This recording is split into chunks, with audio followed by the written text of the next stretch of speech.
जरा हमारे शहर की तरफ आप नज़र दौड़ाएंगे तो देखेंगे कि पिछले 10-15 सालों में कम से कम 1 लाख की जनता यहाँ से वहाँ, वहाँ से वहाँ और फिर वहाँ से वहाँ लगातार, ऐसा लगता है कि बुलडोजर हमारे देश की शक्ति का प्रतीक बन गया है बुलडोजर। और ये किसी गन, किसी तोप से कम नहीं है। तोप शायद बॉर्डर पे उतना नुकसान नहीं कर पा रही है जितना ये बुलडोजर शहर के अंदर हम लोगों का नुकसान कर रहा है। ये 3 शहर की जगह इसको हम लोग जबलपुर शहर में राष्ट्र शक्ति का प्रतीक मानते हैं बुलडोजर को। नेक्स्ट, बहुत साल पहले, कम से कम 40 साल पहले जबलपुर में नर्मदा नदी है तो उस पर एक बहुत बड़ा डैम बना, उससे 164 गांव के लोग विस्थापित हुए। अब वो कहाँ जाएंगे, नजदीकी शहर में आ गए। 164 गांव मतलब बहुत बड़ी जनसंख्या होती है, करीब करीब 20,000 लोग एक मुश्त जबलपुर शहर में आ गए। हम लोग अभी मजदूरों पर बात करते हैं, रेडी वाले, रिक्शे वाले और तरह तरह के काम करने वाले। तो जब 164 गांव के लोग विस्थापित हुए और उनका बहुत अच्छे से, क्योंकि उस समय पुनर्वास नीति भी नहीं बनी थी, तो उनका बहुत अच्छे से पुनर्वास नहीं हुआ, तो उनमें से आधे से ज्यादा लोग शहर आ गए काम धंधे की तलाश में।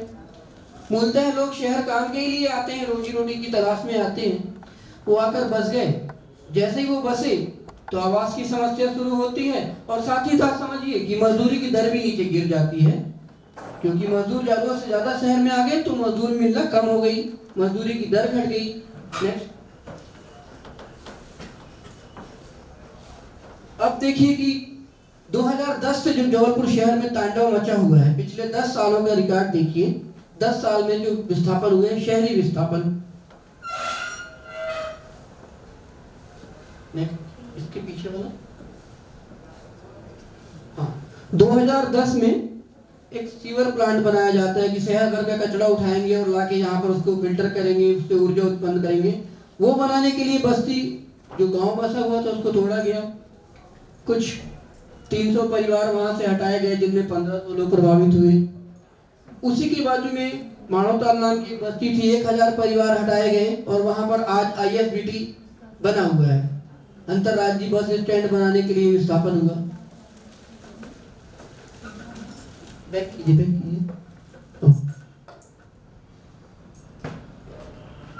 नेक्स्ट, हाँ, उनको मूल स्थान से 15 किलोमीटर दूर ले जाकर बसाया गया। और जैसा कि कोर्ट का आदेश है कि ये बहुत सालों से रह रहे हैं तो आपको इनको पुनर्वास करना पड़ेगा, कबीर भाई ने बताया। तो सरकार बहुत खेल खेलती है, 1000 परिवारों को हटाती, 400 लोगों को दिखा देती कहीं कहीं बसा के, 600-700 तस्वीर से गायब हो जाते हैं, वो फिर कहीं नई स्लम बनाते हैं। तो मूल स्थान से 15 किलोमीटर दूर केवल 700 परिवारों को विस्थापन पुनर्वास दिया गया, बाकी लोगों को अपात्र घोषित कर दिया गया। नेक्स्ट, मेडिकल कॉलेज का विस्तार करने के लिए 3000 परिवारों का विस्थापन हुआ। मैंने जब RTI लगाई, विस्थापित हुए परिवारों का जब लिस्ट मिली मेरे को, तो उसमें केवल 1596 परिवारों का जिक्र था और इनको अलग अलग 3 बस्ती बसाई गई और इनको अलग अलग 3 स्थानों पर ले जाकर पुनर्वास किया गया। बाकी 1500 परिवार फिर यहाँ से गायब हो गए। ये सबसे भीषण था। ये 7 किलोमीटर एक लंबी पट्टी थी, रेलवे लाइन के दोनों तरफ 15 मीटर लोगों को उजाड़ा गया, क्योंकि वो रेलवे की जमीन थी। हालांकि वो जमीन, आज वो रेलवे लाइन वहां से उखड़ गई है, वो जमीन खाली है, रेलवे लाइन भी गायब है। सरकार उस खाली जमीन का क्या करेगी पता नहीं। नैरो गेज को हटाकर वो खाली जमीन पड़ी है। 900 पर पीछे ही रही वापस। 945 परिवारों को सामान ढोने के लिए रेलवे की तरफ से 5,000 रुपए का मुआवजा मिला और 2 अलग अलग स्थानों पर 15x30 के प्लाट दिए गए। फिर 1500 परिवार फिर गायब हो गए, क्योंकि 7 किलोमीटर लंबी पट्टी में कम से कम 3,000 परिवारों को विस्थापित किया गया नेहरू गेज के किनारे किनारे। महानंदा गड्ढा अफर शास्त्री ब्रिज के पास से जो हाउबाग नेहरू गेज का रेलवे स्टेशन था, वहां से लेके ग्वारीघाट एक रेलवे स्टेशन दूसरे स्टेशन तक 7 किलोमीटर की दूरी तक शहर के बीचों बीच। ये जो गड्ढा मोहल्ले का मैं जिक्र कर रहा हूँ, ये नेशनल हाईवे के किनारे बसी हुई बस्ती थी। 400 परिवारों का विस्थापन हुआ। अभी तक जो विस्थापन हो रहे थे उनको कहीं कहीं 15-20 किलोमीटर दूर खाड़ी में 15x30 के प्लाट दे रहे थे। अब तक JNURM की BSUP के क्वार्टर्स बन गए, तो अब उनमें ठूसना शुरू हुआ। 400 परिवारों को JNURM में विस्थापित करके उनको घर दिया गया। हालांकि उनकी कोई लिखा पढ़ी नहीं है किसी के पास, जो जहां घुस गया वो घर उसका हो गया। उसके नतीजे क्या हुए अभी आगे आएगा। नेक्स्ट, ये जो आप देख रहे हैं बहुत हिट फिल्म थी हमारे भारत में, हरियाली और रास्ता। रास्ता इसलिए लिखता हूं क्योंकि NH7 के किनारे राष्ट्रीय राजमार्ग है और जो जमीन है उस पर सरकार हरियाली बनाएगी बोलकर कोर्ट के आदेश से 3,000 से ज्यादा परिवारों को विस्थापित किया गया। मदन महल, सुपाताल, चौहानी बस्ती, त्रिपुरी का आप जो जिक्र कर रहे थे आनंद भाई, अन्ना मोहल्ला, ये हाईकोर्ट के आदेश से हुआ। पर हाईकोर्ट का आदेश था तो उनको कुछ विस्थापन करना था, पुनर्वास करना था। तो 3500 प्रभावित परिवारों में से केवल 1,000 परिवारों को मूल स्थान से 20 किलोमीटर दूर ले जाकर 15x30 के प्लॉट दिए गए। बाकी फिर वही 1500 गायब हैं। उनका शिनाख्त कैसे होगा, उनको कहाँ ढूंढा जाएगा नहीं जानती। वो फिर कहीं ना कहीं नई स्लम बना ही रहे होंगे। अगला, जिनको त्रिपुरी से, अन्ना मोहल्ले से, मदन महल से हटाया गया, उनमें से जिनको पात्र पाया गया उनको इस तरह का सर्टिफिकेट दिया गया है, इस तरह का उनको जमीन का अधिकार दिया गया है। हालांकि मूल रूप से लिखा यह गया है कि वो घर की महिला के नाम पर होना चाहिए, पर ज्यादातर पुरुषों को ही फोटो लगाकर दे दिया गया। NURM की जो BSUP की जो इकाइयां बनी हुई है, जबलपुर शहर में करीब करीब 7,000 आवास हैं, जिसमें से 48,000 आवास तो लगभग 90% मेरे देखे हुए हैं, भर चुके हैं। अब वो धीरे धीरे 10 साल के बाद क्षरण हो रहा है। मल्टी स्टोरी में पानी नहीं जाता, लोग हाथ में पानी लेकर चढ़ते हैं। आधी मल्टी स्टोरी में ऊपर पानी की टंकी ही नहीं बनाई गई। बाद में उनको याद आया कि लोगों को पानी भी लगेगा, तो बाकी में फिर ऊपर उन्होंने टंकी बनाई। मतलब BSUP के आधे क्वार्टर्स में ऊपर पानी की टंकी नहीं है। आधे क्वार्टर बनने के बाद याद आया लोगों को पानी लगेगा, तो उन्होंने ऊपर फिर टंकी बनाना शुरू किया। 10% ऐसे लोग भी हैं, ये मेरी केस स्टडी है, मैं उनसे मिला हूँ। उनको अलॉटमेंट हुआ, 1 साल बाद उनको ना रोजगार चला ना वो घर अच्छा लगा, तो उन्होंने वो घर खाली छोड़कर भाग गए, ताला लगाकर भाग गए। वो आज पता नहीं कहाँ रह रहे होंगे, निश्चित रूप से कहीं नया स्लम बसा रहे होंगे। अगला, अब देखिए जिन लोगों को अलॉटमेंट हुआ, ये बहुत खतरनाक स्थिति है। जब उनकी बस्ती तोड़ी, उनके घर के सामने ट्रक रखा, उनका सामान भरा, ले जाके BSUP में फेंक दिया। अब 2 साल बाद उनसे बोल रहे हैं आपने अपना पैसा नहीं दिया, पैसा दोगे तो आपको घर मिलेगा, वरना खाली कीजिए। मतलब अब फिर से उनका विस्थापन होना है। आधे से ज्यादा लोग यकीनन, क्योंकि वो डाउन पेमेंट मांग रहे हैं 30,000 40,000, तो वो देने की स्थिति में नहीं है। खास तौर पे कोरोना जब दिल्ली में बैठा प्रधानमंत्री जानता है कि लोग भूखे रहेंगे, उन्होंने घोषणा करी 5 महीना में राशन दूंगा। तो जबलपुर का कमिश्नर पता नहीं क्यों नहीं समझता कि लोग 5-6 महीने से भूखमरी के कगार पर हैं, पर उन्होंने इस तरह की नोटिस लोगों के दरवाजे पर चस्पा की। अगला, लोग अंशदान नहीं दे रहे हैं, उनके दरवाजे पे जाके नोटिस चस्पा कर दी कि या तो 1,20,000 में से 30,000 का डाउन पेमेंट दें। 24,000 न्यूनतम 24,000 रखा है, 24,000 तो देना ही पड़ेगा, नहीं तो घर खाली करो। वसूली प्रक्रिया में तेजी लाने की चल रही है। ये इसी महीने का समाचार है, दिसंबर जनवरी का। देख लीजिए, शुक्रवार 25 दिसंबर को दैनिक भास्कर के न्यूज है। तो अजीज आवास योजना जबलपुर में कुल 445 प्लाट बना पाया, उसके बाद वो बंद हो गया। अब 2016 से प्रधानमंत्री आवास योजना काम कर रही है, सारी पुरानी योजनाओं को रद्द कर दिया गया है, ये काम कर रही है। तो उन्होंने कैसे किया? लोगों से आवेदन आमंत्रित किए कि प्रधानमंत्री आवास योजना में फॉर्म भरिए। लोगों ने फॉर्म भरे, नेक्स्ट तो उनको क्या दिया नगर निगम ने उनको इस तरह के सर्टिफिकेट बना के दिए। आप सभी लोग देखें, शायद आपके शहर में भी बटे होंगे। लोगों ने प्रधानमंत्री आवास योजना में आवेदन किए तो उनको ये बना कर दिए। कुछ लोगों को बीएलसी दिया कि हम आपको, ये लिखा है ना 2,50,000 की राशि प्रदान की जाएगी, नेक्स्ट। लेकिन कुछ लोगों को ऐसे प्रमाण पत्र दिए जिसमें ये लिखा है कि आपको कहीं पक्का आवास बनाएगा तो अलॉटमेंट होगा। ये दो तरह के सर्टिफिकेट मेरे शहर में लोगों को दिए गए।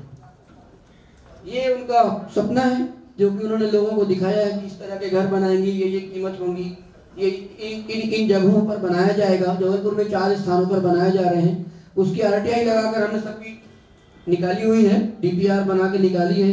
मैंने और आनंद भाई ने उसका अध्ययन भी किया है, तेवर में, बिलहरी में, तिलहरी में, बेड़ा घाट में। लेकिन स्थिति ये है, प्रधानमंत्री आवास योजना की स्थिति ये है, इतना ही काम हो पाया है बस।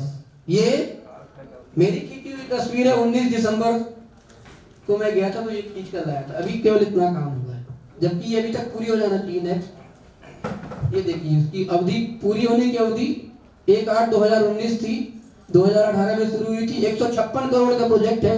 और किस स्थिति में, एक बार फिर से वापस करेंगे तो मुझे 156 करोड़ का प्रोजेक्ट इस स्थिति में है आज जबलपुर में। अगला, अब देखिए, मैं इससे यहाँ पर आप लोगों से मदद चाहूंगा जो हमारे कानूनीविद यहाँ बैठे हुए हैं। ये पीएम आवास योजना के बन रहे आवास हैं। इसमें जो ईडब्ल्यूएस आवास है उसकी कीमत वो बता रहे हैं कि 7-8 लाख रुपए का खर्च आता है। ठीक है, आज की स्थिति में पीएम आवास जो बन रहे हैं वो कम से कम 350 से 400 स्क्वायर फुट का, सॉरी हाँ 350 से 400 स्क्वायर फुट के मकान दे रहे हैं। उसकी कीमत वो 7-8 लाख रुपए बता रहे हैं।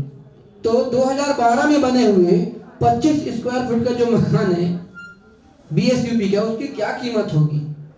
तो उसके एवज में 1,20,000 क्यों मांगा जा रहा है?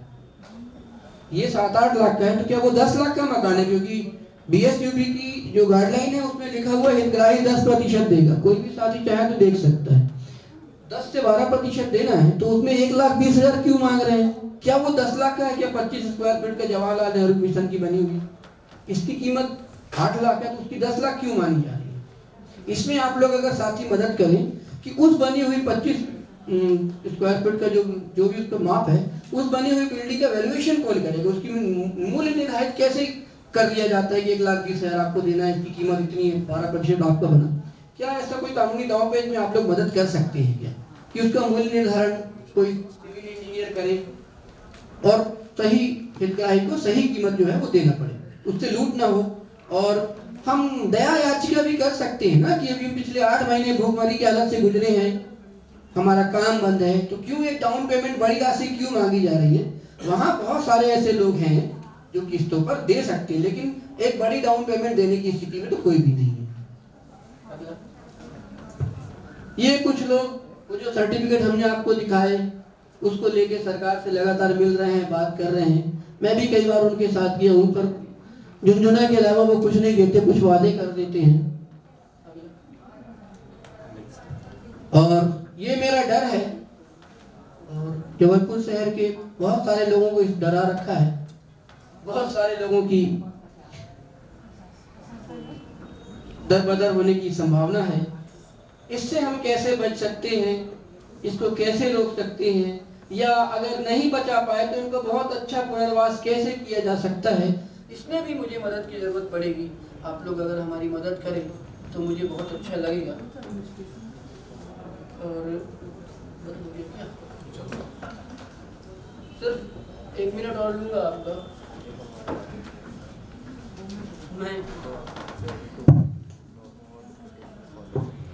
मैं बहुत सीधी सी बात कहता हूँ अपने नेताओं से भी और सरकार से भी, तू इधर उधर की बात न कर, ये बता कारवां क्यों लूटा? हमारा घर तोड़ देते हो, बस्ती तोड़ देते हो, मेरे घर में घुसना है पहले खटखटाते तक नहीं हो, आगे तोड़ देते हो बिना किसी वजह के, और आधे लोगों को गायब भी कर देते हो।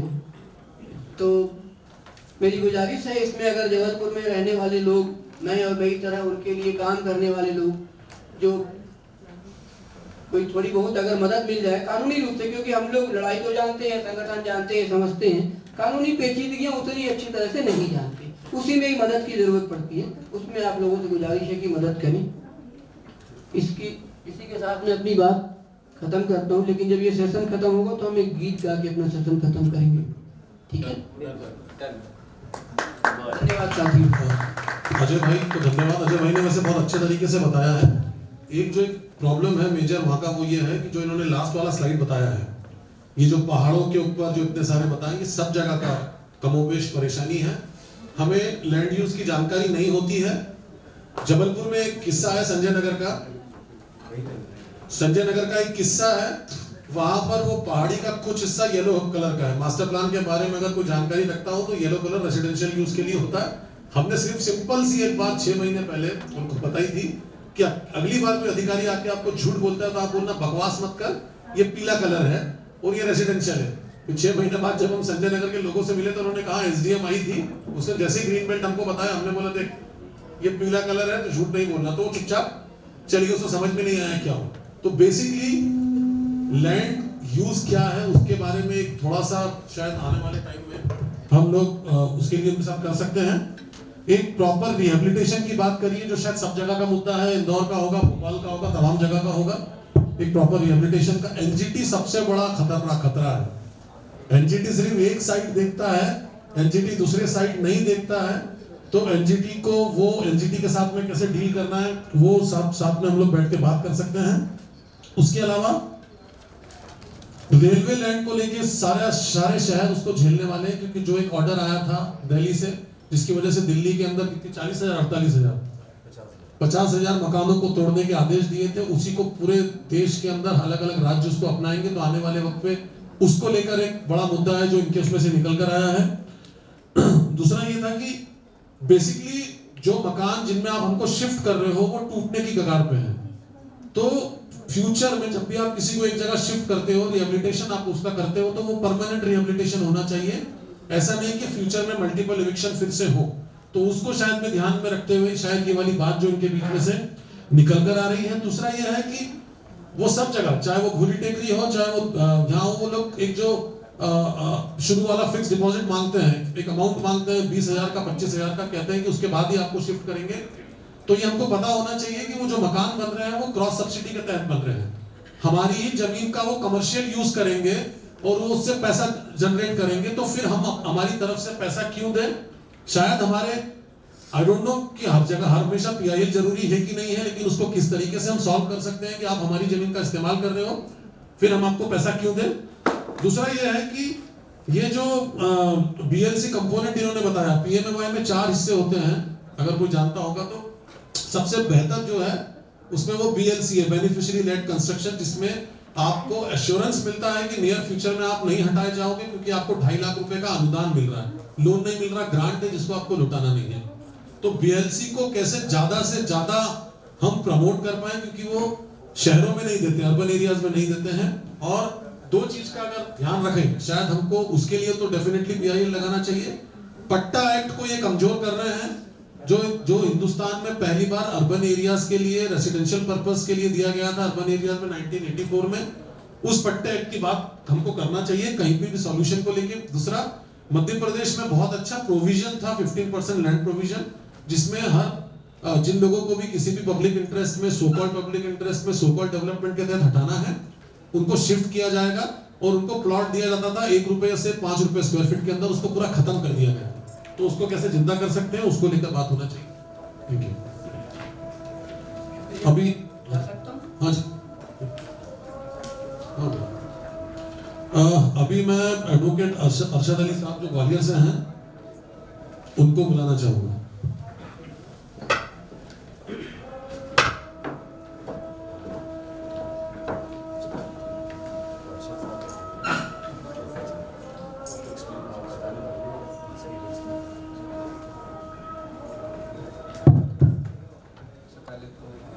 सभी लोगों को। आज का टॉपिक है fundamental right for regarding house and working for street.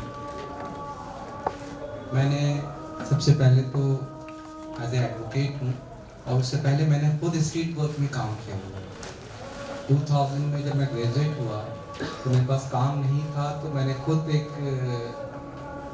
Bag लिया और बैग में कपड़े कुछ लाए, रुमाल वगैरह, उनको बेचना शुरू कर दिया। मुझे कई शॉप के आगे जब दुकान लगाता था तो वो मुझे भगा देते थे कि यहाँ नहीं लगाएंगे, वो भगा देते थे कि आप यहाँ मत लगाइए, चादर और रुमाल वगैरह नहीं बेचें, इससे हमारी दुकान की शोभा बिगड़ती है। फिर किसी शख्स ने मुझे बताया कि आपको एसोसिएट होना होगा और इसमें 15 या 50 रुपये का कोई आई कार्ड बनेगा। तो फिर मैं वो आई कार्ड बनाने के लिए गया तो मेरा वो बन नहीं पाया और शायद 20 या 25 रुपये पर डे मुझे फिर ठेला लेना पड़ा, जिसको टर्न करना बहुत मुश्किल होता है वेट अगर आगे आए। तो मैंने प्रैक्टिकली स्ट्रीट वर्क में काम किया। उसके बाद किसी तरीके से मैंने LLB कर ली और ग्वालियर हाई कोर्ट में एज ए प्रैक्टिशनर लॉयर हूँ। और काम करने के दौरान बहुत सारी परेशानियाँ आई। मैंने नीचे से काम किया है, रेलवे कोर्ट से तो और तहसील से, तो बहुत सारी परेशानी आई, मैं शेयर नहीं करूँगा। थर्ड, जब मैं काफ़ी काम कर रहा था तो हाई कोर्ट में, तो मेरे कलीग हैं अमीन खान साहब और उनके साथ निर्मल जी हैं। एक इशू आया, इससे पहले ये लोग टच में नहीं थे। ग्वालियर में स्लम बस्ती को तोड़ दिया गया। वो अराउंड 800 से लेकर 1000 मकान थे बने हुए बीच शहर में। फिर वो पिटीशन मेरे पास किसी काउंसिल के थ्रू आई, हम लोग वहाँ विजिटिंग करने के लिए गए। तो शायद वो भयानक मंजर मैंने जो देखा था वो मैं बयान नहीं कर सकता। जब मैं गया तो लोग मुझे मिलने के लिए आए और वो रोने गाने लगे कि सर आप कुछ काम करें और मकान दिलाएं।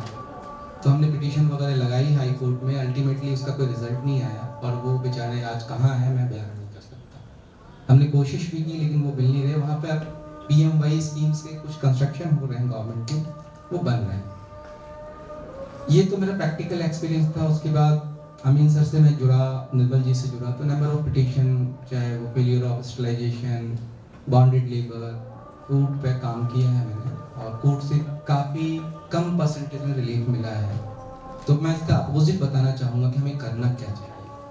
आज हमारे पास भारत में कम से कम 1500 से लेकर 2000 एक्ट और कानून बने हुए हैं। शायद हमें बहुत सारे कम लोगों को मालूम कि उन कानून का यूज़ क्या है, कब होता है, कैसे होता है। कल को ये भी कानून बन जाएगा कि वकील साहब चश्मा आप ऐसे नहीं अब ऐसे पहनेंगे, तो फिर बड़ा मुश्किल होगा उसको समझने के लिए। कानून की ज़रूरत नहीं है हर वक्त बनाने करने की। बेसिक कानून बन सकता है, पुलिस स्टेशन हो सकती है सोसाइटी को मेंटेन करने के लिए, CM हो सकता है, पर हर चीज़ के लिए कानून बन जाए कि चावल खाएंगे नहीं अब सुबह रोटी खाएंगे तो उसके लिए भी कानून बन जाए, इसकी ज़रूरत नहीं है। इतने सारे कानून आ गए हैं जो हम समझ नहीं पाते। डे बाई डे हमें हर रोज़ सुनने को मिलता है कि कल से मैं इस मैराथन में हूँ और वर्कशॉप में, तो मैं बहुत सारी चीज़ें सुन रहा हूँ लोगों के मुँह से। हर एक का कुछ ना कुछ ग्रीवांस है, परेशानियाँ हैं, लेकिन हम इसको रोकेंगे कैसे? इसको रोकने का सबसे अच्छा ऑप्शन है कि हम खुद काम करना शुरू कर दें। अपने पड़ोसी व्यक्ति को किसी भी एंगल से तंग नहीं करें, उसकी जो परेशानी है उस तक ग्रीवांस सेल तक लेके जाएं और ऑनेस्ट लोग को इलेक्ट करके लेके आएँ ताकि ये पूरी संस्था सही चले। आज चाहे जुडिशरी नीचे से बात कर रही हो, चाहे वो सुप्रीम कोर्ट से बात कर रही हो, ऑर्डर नहीं मिल रहा है। जो मर्दनाइज कम्युनिटी है, माइनॉरिटीज़ है या वुमेन है या ट्रांसजेंडर है, वो आज भी बेचारे सफर्ड हैं।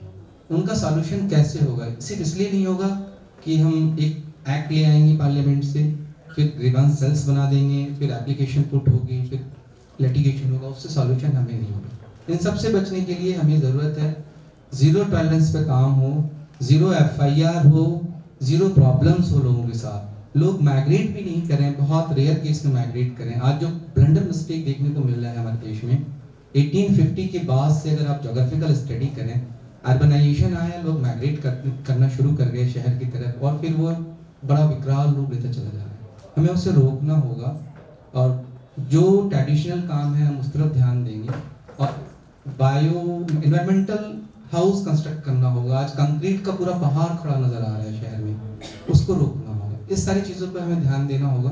बाकी सारे स्कॉलर्स हैं, डिग्निफाइड पर्सनालिटीज़ हैं, कुछ ने सुप्रीम कोर्ट काम किया है, कुछ एक्टिविस्ट हैं, उनके साथ आप शेयर करें, अपनी बात रखें और इतना ही कहूँगा। Thank you. धन्यवाद अर्शद भाई। अभी मैं अमीन भाई को बुलाना चाहूँगा।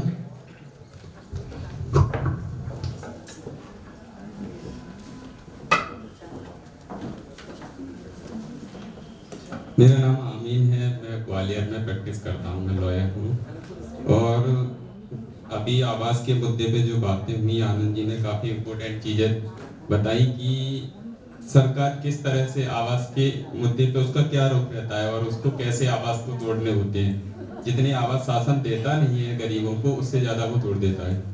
इसी चीज़ों को कानूनी राय में क्या फ़ायदा ले सकते हैं, किस तरह से ले सकते हैं, कबीर जी ने बताया। मैं थोड़ी सी 2-3 चीज़ों के बारे में बताऊंगा जो मैंने ज़मीनी स्तर पे काम किया है और किस तरह से हम उसको कोर्ट से जोड़ सकते हैं और कोर्ट के माध्यम से क्या फ़ायदा ले सकते हैं और उसको ज़मीनी स्तर पे काम करके कोर्ट में कैसे जा सकते हैं। एक जगह थी खेरिया मोदी ग्वालियर में, वहाँ पे क्या हुआ, जब हमें मालूम पड़ा किसी के माध्यम से कि वहाँ पे तोड़ने के नोटिस दे दिए घरों को। एक्चुअली में जो जगह थी वो ग्रामीण क्षेत्र में थी। कुछ समय पहले ग्वालियर का जब विकास हुआ तो उस क्षेत्र को बढ़ा के कॉर्पोरेशन में ला दिया उसको।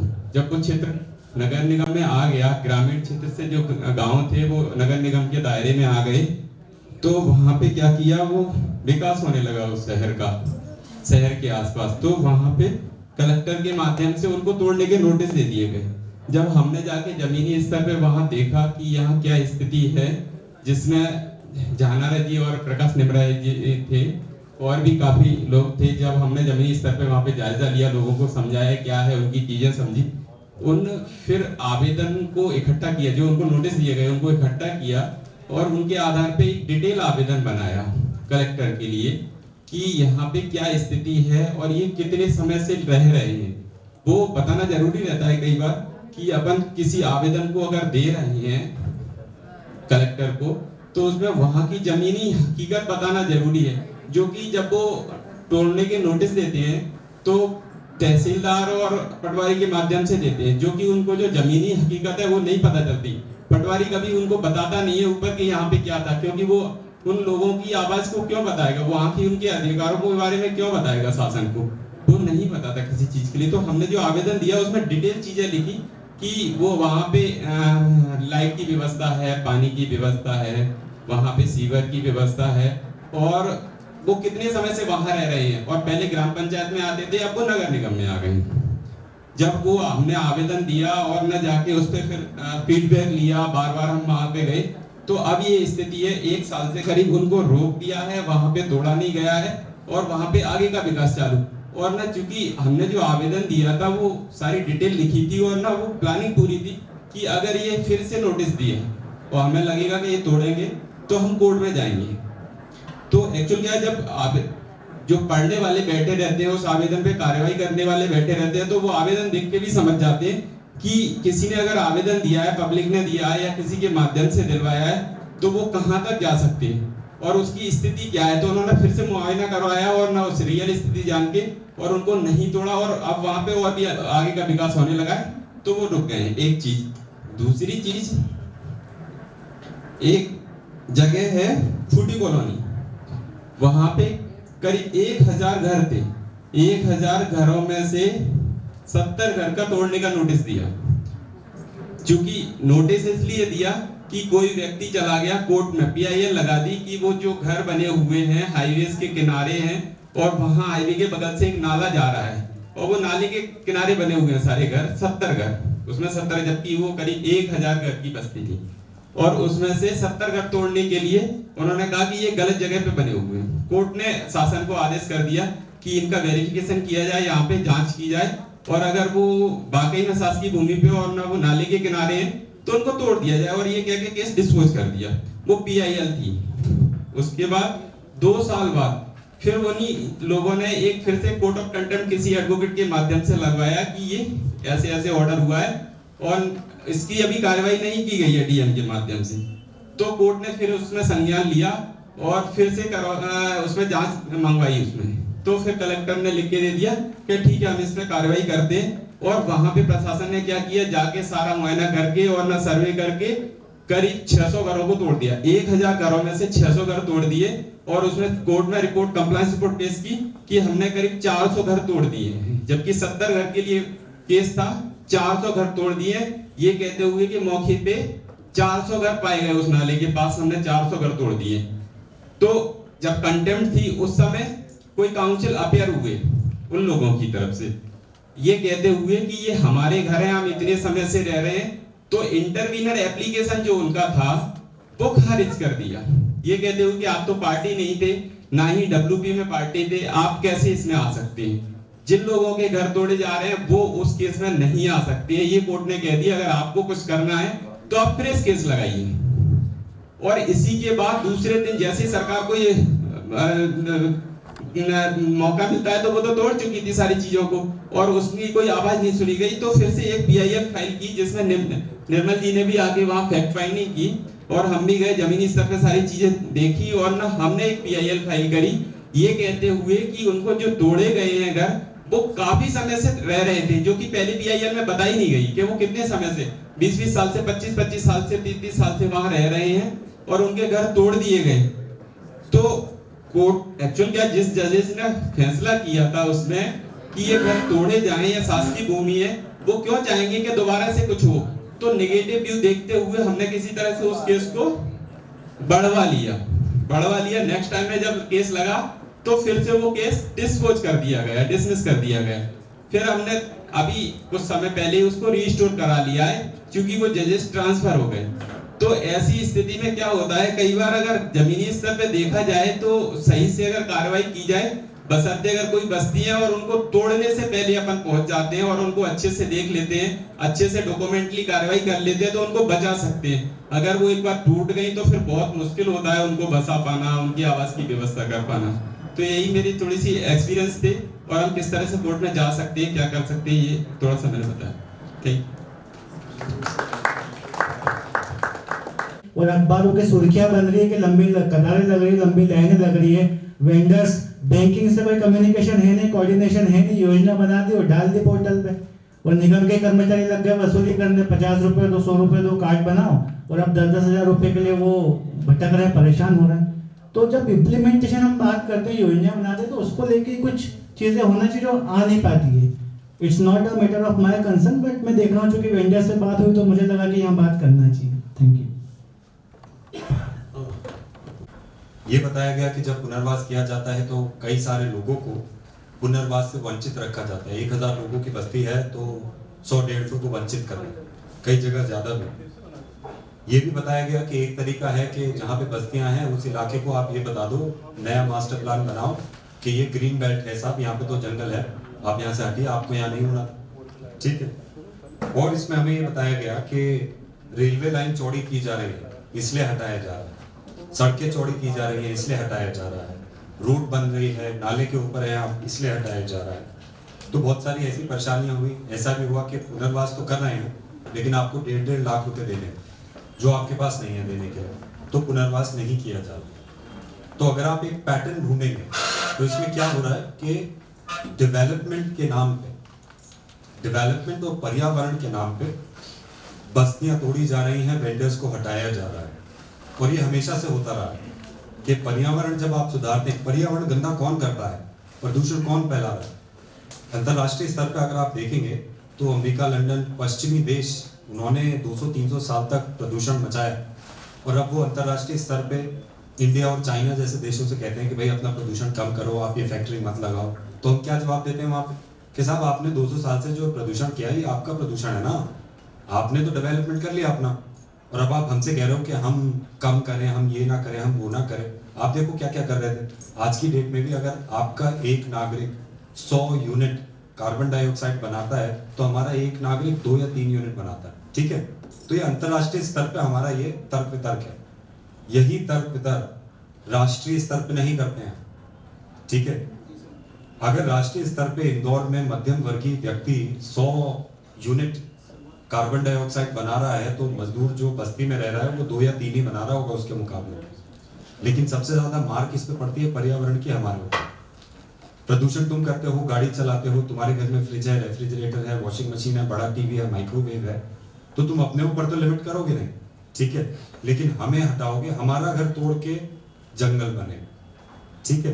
तो ये बड़ा प्रॉब्लम है। डेवलपमेंट का क्या डिबेट है, सड़क चौड़ी चाहिए साहब ताकि बड़े साहब को ऑफिस जाने में लेट ना हो, इसलिए आप लोग यहाँ से हटो। तो बहुत इंटरेस्टिंग पैटर्न ये है कि पर्यावरण और डेवलपमेंट वर्सेस पुअर, गरीब को पर्यावरण और तरक्की के अगेंस्ट कर दिया। जबकि पर्यावरण और तरक्की की सबसे ज़्यादा ज़रूरत तो हमें है।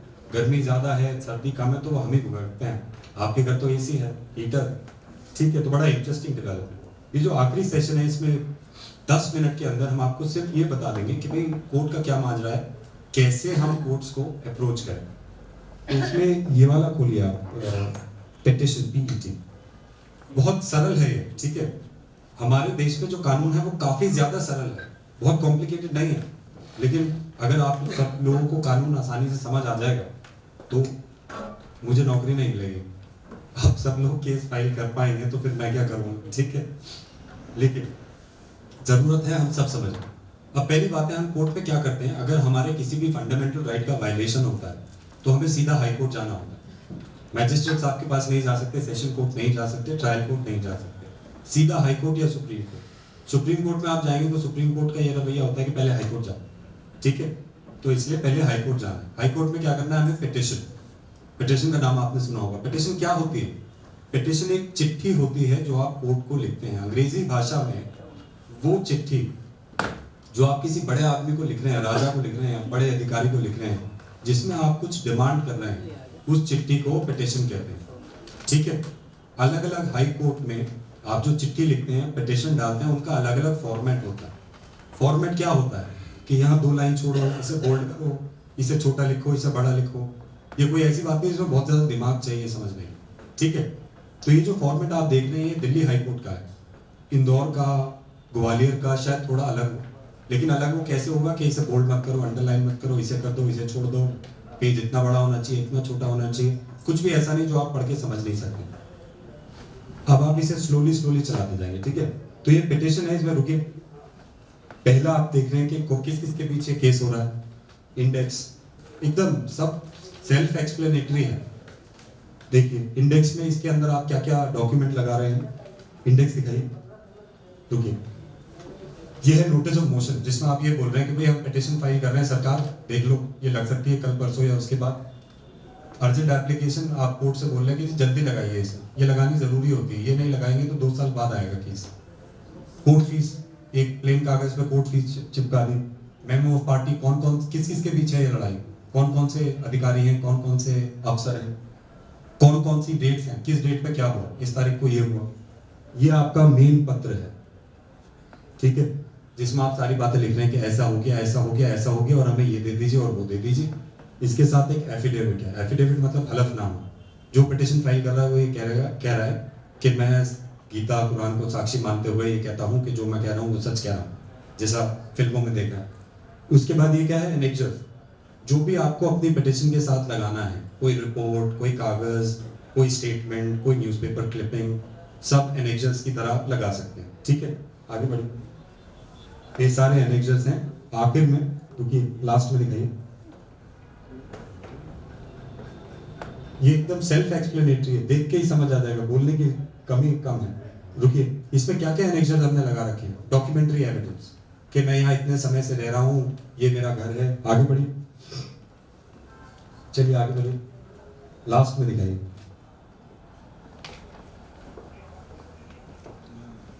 बहुत ज्यादा एनेक्जर्स है इसमें। रुकिए, वकालतनामा जो आप क्लाइंट से लेते हैं, सिंपल वकालतनामा एक कागज होता है जिस पर आपका क्लाइंट आपसे ये बोल रहा है कि मैं आपको अथॉरिटी देता हूँ कोर्ट में बोलने के लिए मेरे बिहाफ पे, ठीक है।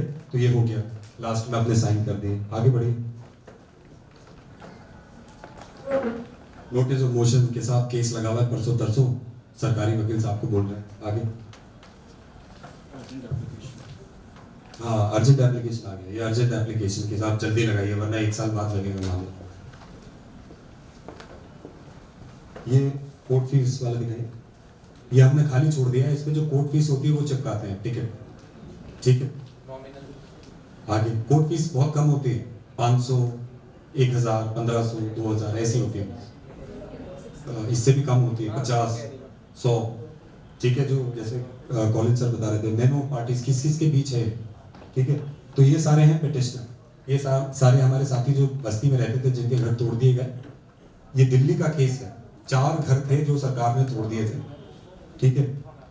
ये जो कंपनी है, सरकारी कंपनी है, ये कंस्ट्रक्शन कर रही थी और इसने तोड़ दिए, तो ये हो गई। अगला, पुलिस को पार्टी बना लिया, क्योंकि पुलिस की मदद से तोड़ती है ना हमेशा कॉर्पोरेशन। उसके बाद भारत सरकार, क्योंकि वो कंपनी भारत सरकार के अंडर थी, इसलिए भारत सरकार को पार्टी बनाया। दिल्ली सरकार, पुनर्वास का जिम्मा दिल्ली सरकार का है, तो दिल्ली सरकार को पार्टी बनाया।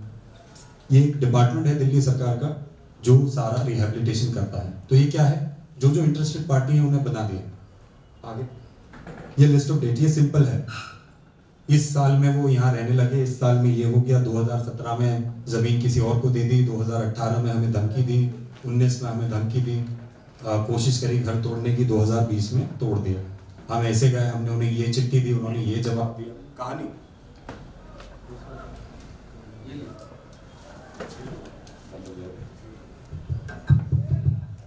सुन पा रहे हैं? ये चल रहा है, ठीक है। मुझे लगा कि टाइम खत्म हो गया तो माइक बंद। ये जो है ये रिट पिटिशन आपकी, ठीक है। रिट पिटिशन क्या है? पत्र। जैसे स्कूल में हम छुट्टी की एप्लीकेशन लिखते थे प्रिंसिपल को, वैसे ही पत्र है। तो ये आप किसे लिखते हैं? ये वाला पत्र हमेशा चीफ जस्टिस को, जिस भी हाई कोर्ट में आप फाइल कर रहे हैं उस चीफ जस्टिस के नाम पे ये पत्र जाता है, और चीफ जस्टिस साहब इसे मार्क करते हैं कौन से जज साहब के पास जाना। तो इसमें लिखा है कि to the honourable chief justice of Delhi and his companion justices, यहाँ से शुरू पहला पैराग्राफ। जैसे कि कल आपको बताया जा रहा था, बड़े साहब आपको बता रहे थे कि पहला पैराग्राफ में क्या है कि आप यहाँ क्यों आए हैं, ये पिटिशन क्या है। तो इसका हिंदी अनुवाद ये है कि ये पिटिशन फलाना एक्शन फलाना डिपार्टमेंट के खिलाफ फाइल करी गई है। ये पिटिशन फलाना एक्शन मतलब कि डेमोलिशन कर दिया उसके खिलाफ है, या डेमोलिशन का नोटिस आया है उसके खिलाफ है। आगे हमने और कोई पिटिशन फाइल नहीं करी। आगे ऊपर यहां से आपकी पूरी राम कहानी शुरू। कैसी राम कहानी? एकदम सिंपल, जैसे आप बताते हैं लोगों को, जैसे लोगों ने बताया ना, एकदम शुरू से डेट वाइज कि साहब देखिए ऐसा हुआ कि 1950 में ये बस्ती बसाई गई, 4 लोगों द्वारा, या कितने भी लोग थे वो वहां से आए, यहाँ से आए, वो ज्यादातर ये काम करते थे। 1950 के बाद, थोड़ा स्लो चलिए साहब, कहाँ गए?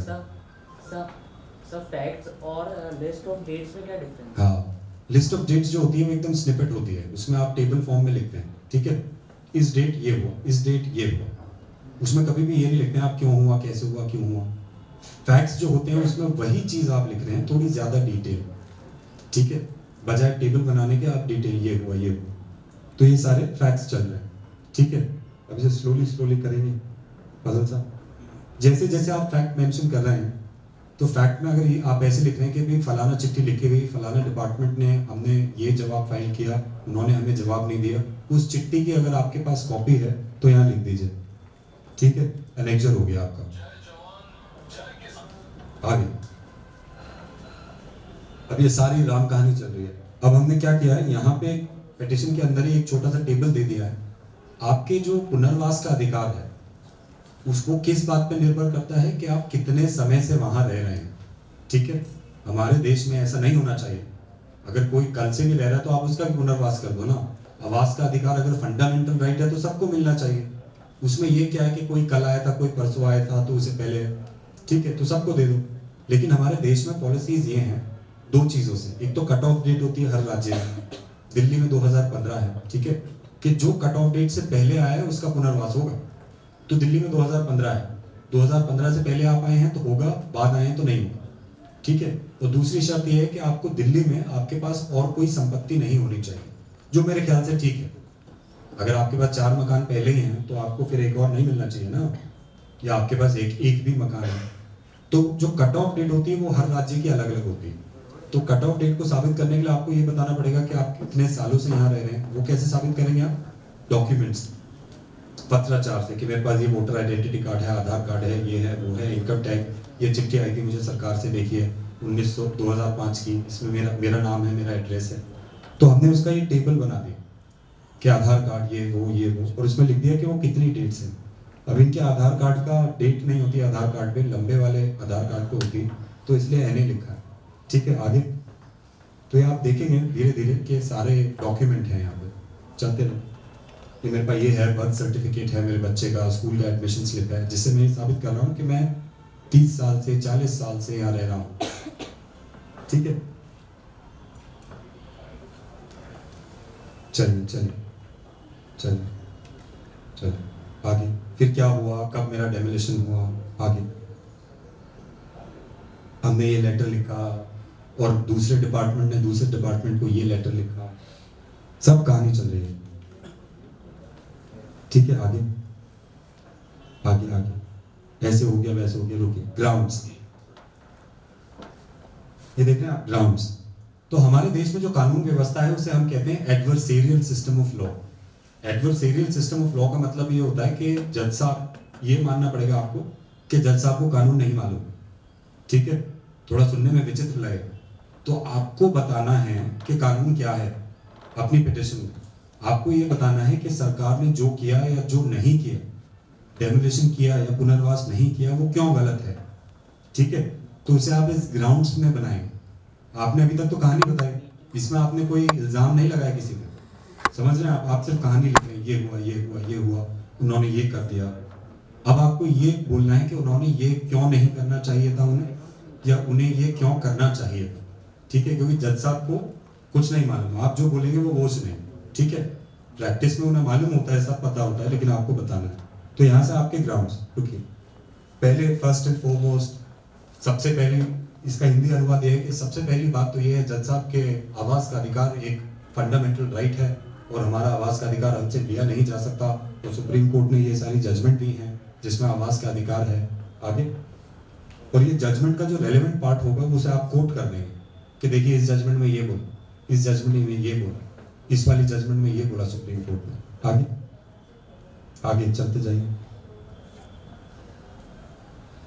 आगे चलते जाइए, रुकिए, वो वाला दिखाइए, ऊपर वाला, ऊपर जाइए। बस जजमेंट के बाद जो कानून है जो आपके बेनिफिशियल हैं, आप उन कानूनों के बारे में लिखिए। ठीक है, जैसे दिल्ली में ये कानून है कि 2021 तक कोई डेमोलिशन मत करो, तो हमने कहा देखिए ये फलाना कानून है, उसके हिसाब से आपको शहर में कोई डेमोलिशन नहीं करना है। तो इस कानून के हिसाब से आप, इसके होते हुए आप कैसे डेमोलिशन कर सकते हैं।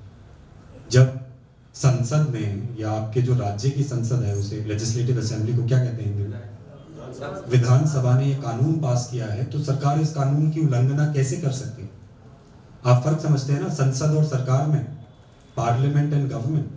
तो हमने ये कानून लिखा है यहाँ पे कि भाई इस कानून में ये सेक्शन है, उस सेक्शन में आप इतने समय तक कोई डेमोलिशन नहीं कर सकते हैं, तो कैसे कर दें। आगे आगे चलिए, ये सारे उसके रेलेवेंट पार्ट उसके,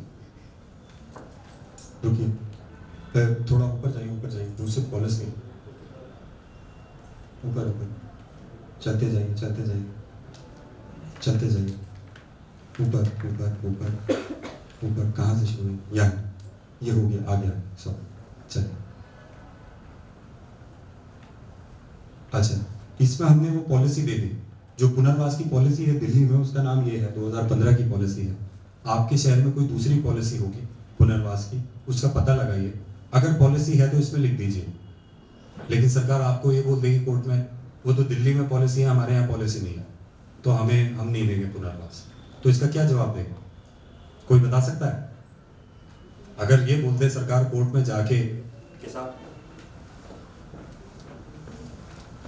अगर सारे माइक कर दो, एकदम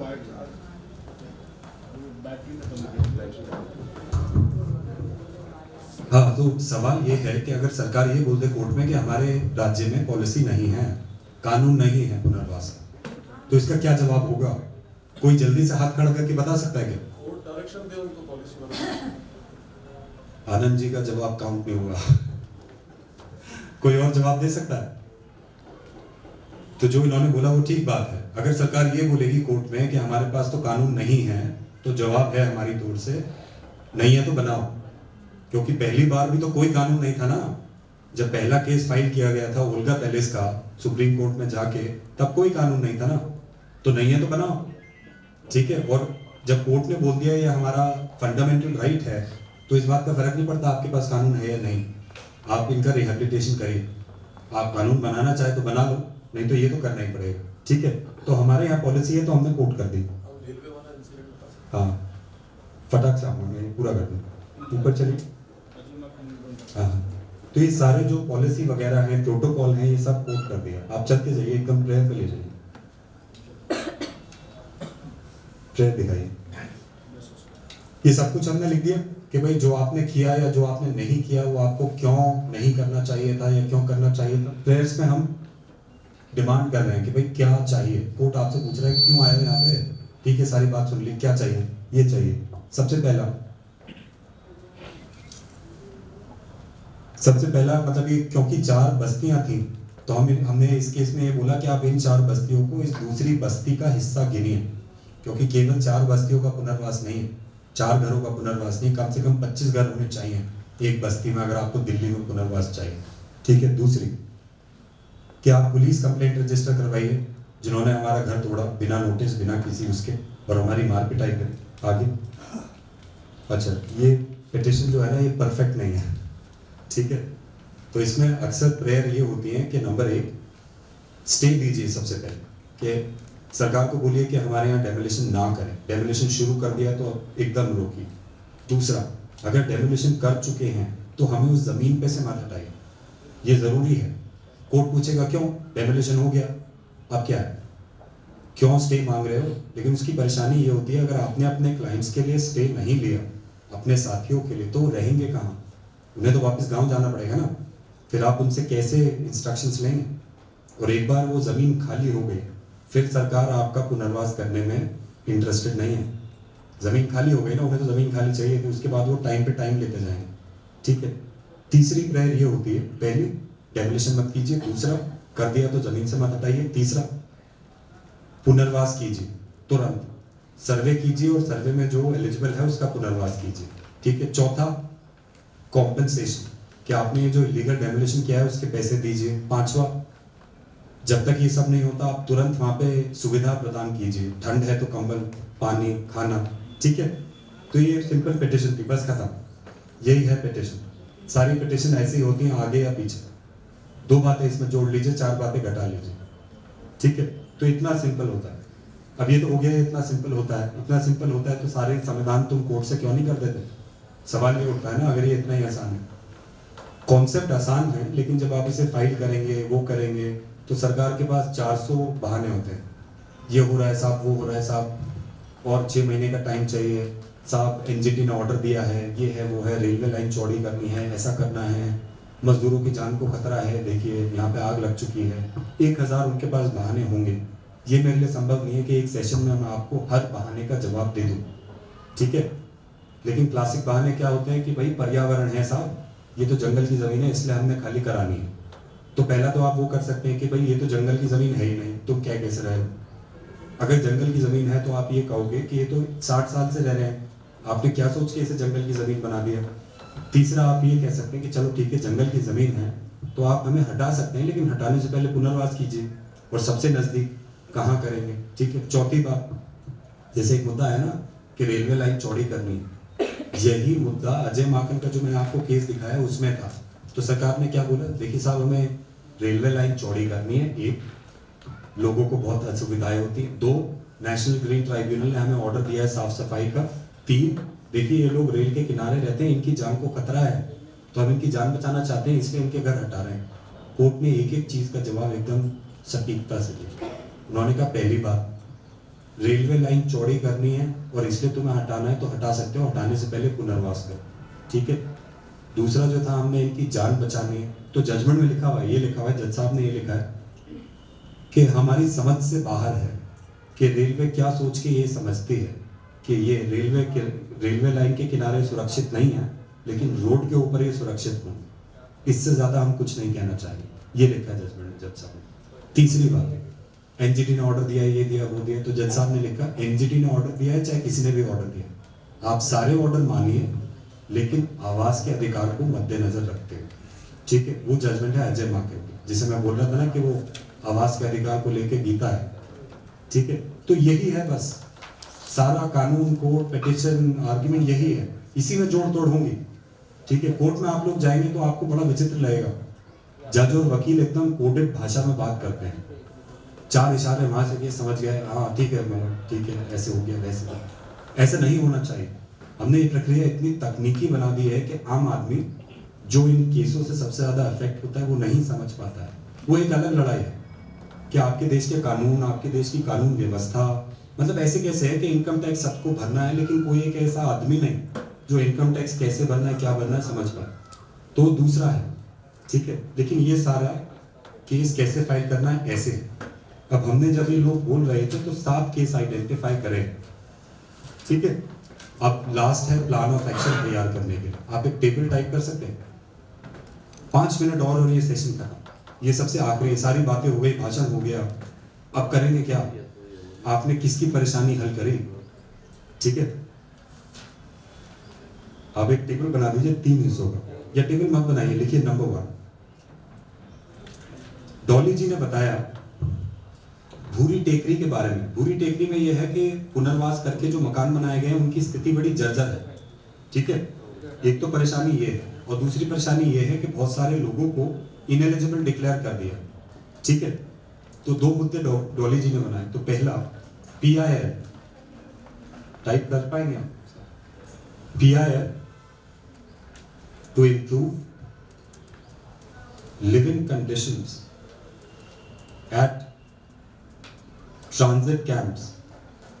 अच्छा, वो दूसरा था जिसमें वो पुनर्वास के घरों की हालत खराब थी, ये ट्रांजिट कैंप की हालत खराब। ट्रांजिट कैंप्स ऑफ भूरी टेकरी रीडेवलपमेंट प्रोजेक्ट।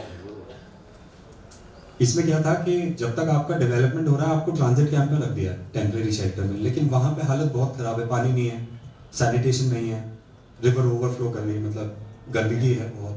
तो इसमें हमें क्या करना है, PIL डालनी है सामूहिक के सबके आधार पे कि 500-1000 लोग यहाँ रह रहे हैं, देखिए ये स्थिति है, ये फोटोग्राफ है, ये लोगों का इंटरव्यू है, आप सरकार से बोलिए कि स्थिति इंप्रूव करें। तो इसके लिए हमें एक सोशल एक्टिविस्ट चाहिए, एक वकील साहब चाहिए। कौन ले सकता है ये जिम्मा, पहले तो यहीं से शुरू करें। कौन ले सकता है पूरी टेकरी का केस, आप ले लेंगे अमीन साहब। तो अमीन साहब वकील हैं, लिख लीजिए अमीन साहब का नाम। कोई सोशल एक्टिविस्ट हैं जो अमीन साहब के साथ कोऑर्डिनेट कर सके? क्या नाम है साहब आपका? सुधाकर। सुधाकर जी का नाम लिख लीजिए और इन सबका नंबर लेना पड़ेगा। तो ये एक केस हो गया, इसकी डेडलाइन क्या रखी है, 1 महीना रख लें। ये जो आपको मैंने पिटिशन दिखाई थी ना, ये पिटिशन हमने 2 घंटे में फाइल करी थी ड्राफ्ट करके। क्योंकि होता क्या है, हम तो वकील हैं, बाहर निकलते नहीं, हमारी गलती है। अब ये तो नहीं बस्तियों में जा रहे हैं, हम अपने दफ्तर में बैठते हैं, तो बस्ती वाले हमारे पास कब आएंगे, जब बुलडोजर आके खड़ा हो गया। बुलडोजर आता है सुबह 7 बजे, 7:30 बजे तक वो हमारे पास आते हैं। 2 घंटे में हमने वो पिटिशन बनाई और फाइल कर दी कोर्ट में, और 10:30 बजे फाइल करके बोला कि साहब आज ही सुन लीजिए, इतनी गंभीरता है, ठीक है। उन्होंने सुन ली, स्टे मिल गया, ठीक है। तो जो पिटिशन आपने देखी थी उसकी हालत बड़ी खराब है, उसे कहा आप गौर से पढ़ेंगे तो आप ये बोलेंगे मैं कैसे वकील हूँ, सुप्रीम कोर्ट में कैसे ही वकालत करते हो जब ये तुम्हारी ड्राफ्टिंग है। लेकिन वो इतनी जल्दी में हो गई थी, तो इसमें कुछ कठिनाई नहीं है, ये 1-2 दिन का काम है, लेकिन 1 महीना ले लेते हैं, ठीक है। इसमें लिख लीजिए 1 मंथ। मैं टाइम खा रहा हूँ आप लोगों का, लेकिन 5 मिनट में कुछ निकले सेशन से। नंबर 2, दूसरी बात यह है कि जो टीकरी भूरी टेकरी है उसमें जैसे 1000 लोग थे बस्ती में, तो 200-300 को इनएलिजिबल डिक्लेयर कर दिया। तो उनका क्या होगा, ये बड़ा प्रोजेक्ट है, इसमें आप सामूहिक केस नहीं डाल सकते, इसमें एक पिटिशन डालनी पड़ेगी एक आदमी के ऊपर, ठीक है, एक आदमी के बिहाफ में, कि भाई आपने इन्हें इनएलिजिबल गलत डिक्लेयर किया, क्या वजह है, वजह बताइए, और जो वजह है वो गलत है। तो इसमें लिखिए आप writ petitions for those declared ineligible for rehabilitation at Bhuri Tekri redevelopment project। और ये नंबर 1 और नंबर 2 में आप सोशल एक्टिविस्ट में डॉली जी का भी नाम लिख लीजिए, डॉली, ठीक है। ये जो है ये बड़ा प्रोजेक्ट होगा, इसमें 300 अलग अलग अगर ऑर्डर पास किए उन्होंने अलग अलग, तो आपको 300 केस फाइल करने होंगे, ठीक है। आप वो काम शुरू कर दीजिए जितने भी आप फाइल कर पाए, ठीक है। हर एक केस जो आप जीतेंगे आपकी वजह से एक परिवार इंदौर में रह पाएगा बजाय अपने गांव जाने के, ठीक है। आपकी वजह से वो फ्लैट में रह पाएंगे और उनकी जिंदगी बेहतर हो जाएगी, उनकी आने वाली पीढ़ियां सुधर जाएंगी। अगर वो समझदार हैं तो आपके हमेशा शुक्रियामंद रहेंगे, नहीं है तो भी मोक्ष की बात हो रही थी कल, मिल जाएगा मोक्ष, सही है। आवास के अधिकार में आप सबसे ज्यादा फायदा करते हैं लोगों को, ठीक है। इसमें कौन लेगा इसे? आप ले सकते हैं अर्शद साहब। रिट पिटिशन, ये नंबर 2 पे एक सोशल एक्टिविस्ट और एक एडवोकेट। बहुत सारी कठिनाइयां होंगी, लेकिन मैं आपसे फोन कर करके पूछूंगा हर 15 दिन में, और आप मुझे बता सकते हैं कि भाई ये परेशानी हुई, ये परेशानी। ऐसा नहीं है कि जिसने नाम दे दिया उनकी गर्दन लटकेगी, ठीक है। कोऑर्डिनेट कर पाएंगे ना? करेंगे ग्वालियर, ये आप ले लेंगे स्वप्निल जी।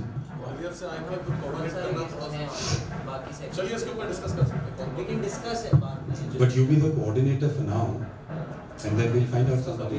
केस का नाम और फिर हम लोग डिस्कस कर लेंगे चलिए। सब लोग। हाँ, कर लेंगे। चलिए नंबर 3, तो इसके लिए कोई नहीं है, ठीक है। नंबर 3, एक PIL हमें फाइल करनी है, PIL challenging master plan which declares Sonia Gandhi Nagar in bracket 50 years old settlement to be in green belt। तो ये 50 साल पुरानी बस्ती है, लेकिन सरकार ने नोटिफिकेशन लगा दी है तो ग्रीन बेल्ट है। तो ये चैलेंज करनी है वो नोटिफिकेशन कि आपकी नोटिफिकेशन गलत है, 50 साल से यहाँ लोग रह रहे हैं, ठीक है। ये किसने? पवन जी ने। इसके आगे लिखिए पवन जी ने ये मुद्दा उठाया। तो इसमें एक सामूहिक पिटीशन जाएगी PIL उन सभी लोगों के behalf. Next, if not number 3, not number 3, number 3, number dot 3, we are tickler for idealism, ठीक है। आप कुछ कहना चाह रहे हैं? ये कहना चाह रहे हैं कि समझने की 5 मिनट समय कम है, ये कहना चाह रहे हैं, ये कहना 5 मिनट लगा दें। सेशन को प्लीज माफ करिए, समय की भी एक अपनी एक लिमिट है, बहुत सारे लोग ठीक है, निकलना है। 5 मिनट। एक मिनट रुकिए आप प्लीज। आप ये जो हाउसिंग का सेशन बहुत सुंदर हुआ, बहुत अच्छा हुआ, चर्चा भी हुई अच्छे से। अभी आप लोग जो केसेस से नाम लिख लीजिए और उसको फिर आप लोग बाद में डिस्कस कर सकते हैं। ठीक है। हमको फिर से आना है, सबका ट्रेन में अगला हाँ ठीक है साहब। देखिए, सुंदरता और विचारता और अच्छी का कोई फायदा नहीं अगर अंत में उसका रिजल्ट नहीं निकला। अब मैं समय बचाता हूँ निर्मल जी आपसे बहस करने के लिए, बैठ जाइए। तो तीसरा वाला है, अगर नंबर 3 आप नहीं कर पा रहे कि आप ये चैलेंज नहीं कर पाए एनवायरमेंटल रेगुलेशन, ठीक है, तो आपको फिर एक केस डालना पड़ेगा कि ठीक है अगर ये ग्रीन बेल्ट में है तो आप इन्हें हटा दीजिए, लेकिन आपको इनका पुनर्वास करना है, ठीक है।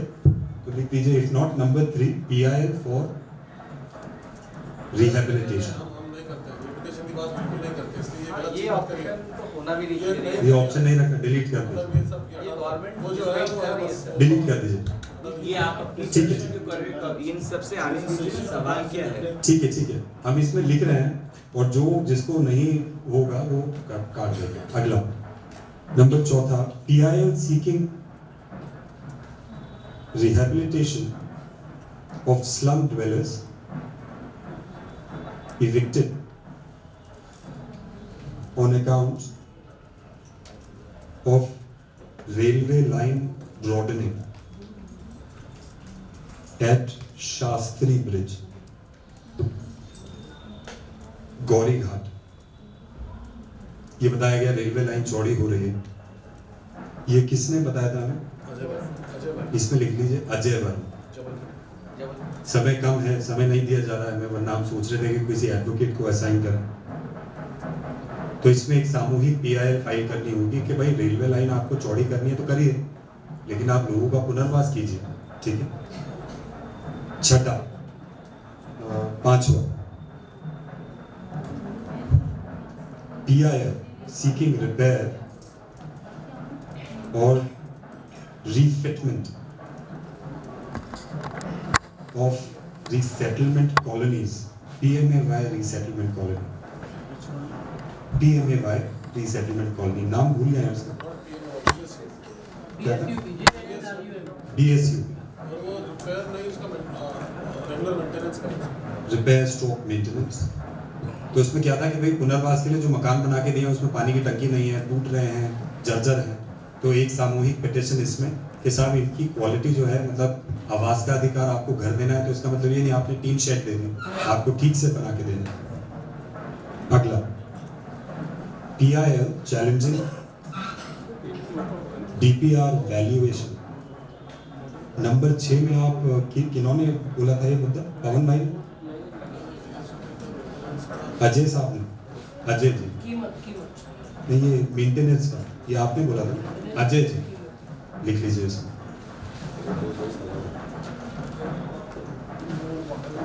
TIL seeking, TIL challenging, DPR valuation 40,000-150,000 being demanded by government. 40,000.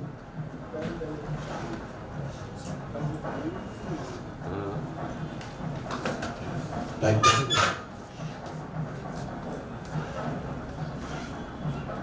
लिखिए। TIL seeking DPR valuation of 40,000-50,000, 40,000-150,000, 150,000, 1,50,000 being demanded by government for rehabilitation. तो ये वो सवाल था कि भाई पुनर्वास तो करना है, लेकिन पुनर्वास से पहले 40,000 देने हैं, तो अगर 40,000 मेरे पास होते तो मैं झुग्गी लगाता क्यों? ठीक है, ये भी आप ही ने किया था अजय जी। ठीक है, इसके बाद वाला एक और last, non implementation of PM Svanidhi scheme के केंद्रीय सरकार ने स्कीम निकाल दी है स्ट्रीट वेंडर्स को लोन देने की 10,000, लेकिन इम्प्लीमेंटेशन 0 है। तो क्या होता है, सरकार एडवर्टाइजमेंट देती है, देखिए हमने तो ये किया वो किया। Non implementation of Svanidhi, SWANIDHI, Svanidhi scheme of loan for street vendors. ठीक है, तो ये मुद्दे निकल के आए जिस पे हमें काम करना है। ठीक है, लेकिन इन मुद्दों को हमें महत्व देना है। जैसे कि आप देख रहे हैं कि आवास के अधिकार को ज्यादा महत्व मिलता नहीं है। आवास के अधिकार को सेशन को कभी भी ज्यादा टाइम नहीं लेने दिया जाता है। बाकी सारे सेशन 2-2, 3-3, 4-4 घंटे आगे पहुंच जाएंगे, लेकिन आवास के अधिकार का सेशन 2 मिनट ज्यादा नहीं, और बीच में भी रिमाइंडिंग, और रिमाइंड करने के लिए 5 मिनट ले लेते हैं लोग, देखिए सेशन खत्म करिए। तो हमें वो नहीं करना है आवास के अधिकार के साथ। इन पे इन्हें तवज्जो दीजिए, इंपॉर्टेंस दीजिए। अगर आपने ये सारे मुद्दों पे अगले 1 साल में भी काम कर लिया तो 50-60 हज़ार लोगों की जिंदगी आपने हमेशा के लिए बदल दी। ये ऐसा नहीं होना आपने खाली लोन दिला दिया या एक घर दे दिया, उनकी जिंदगी बदल जाएगी। आवास के अधिकार को महत्वता दीजिए। ठीक है, आपका इतना समय लेने के लिए धन्यवाद।